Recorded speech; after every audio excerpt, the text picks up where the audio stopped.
மக்களே மக்கள் ஆட்சி செய்றாங்கன்னு சொல்றீங்க சார். ஆனா முன்னாடி எப்படி சார் இருந்துச்சு? உட்காரு.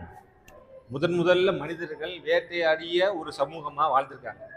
இப்ப விலங்குகளை பார்த்தீங்கன்னா அது வேட்டையாடுதான் உண்ணுது.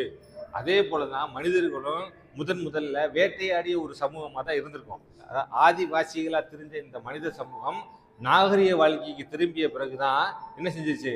வேளாண்மை வேளாண்மை பெருகுச்சு. இப்ப வேளாண்மை எங்க பெருகுச்சு? ஆற்றங்கரை ஓரமாக பெருகுச்சு. இப்ப ஆற்றங்கரை ஓரமா தான் நாகரிகங்கள் வளர்ந்துச்சு. இப்ப நாகரிகங்கள் அடிப்படையில தான் குடிமக்கள் வாழ ஆரம்பிச்சாங்க. அப்ப அந்த குடிகளுக்கு யார் இருந்திருப்பாங்க? ஒரு தலைவர் இருந்திருப்பார். அந்த சிறு குழுக்களை ஆட்சி செய்கிறவருக்கு பேர் தான் என்னது? அரசர், மன்னர். சரிங்களா? இப்படி சிறு குழுக்களாக இருந்த இந்த மன்னர்களுக்கு இடையே எதற்கெல்லாம் போட்டி வந்திருக்கும்? நீர்நிலம், வெரி குட்ரா. வளம் இதையெல்லாம் அபகரிப்பதற்காக ஒரு குழு இன்னொரு குழுவை என்ன செஞ்சிருப்பாங்க? தாக்கி இருப்பாங்க. சரியா? இதுல ஜெயிக்கிறவங்க அந்த குழுக்களை இணைத்து கொண்டு ஒரு பெரிய பேரரசாக மாறிடுவாங்க. இது அப்ப மன்னராட்சி காலத்துல அப்படிப்பட்ட நாகரிக வாழ்க்கை இருந்துச்சு. இப்ப அப்படியா இருக்கிறோம்? இப்ப அப்படி இல்லையா? இப்ப எப்படி இருக்கிறோம்?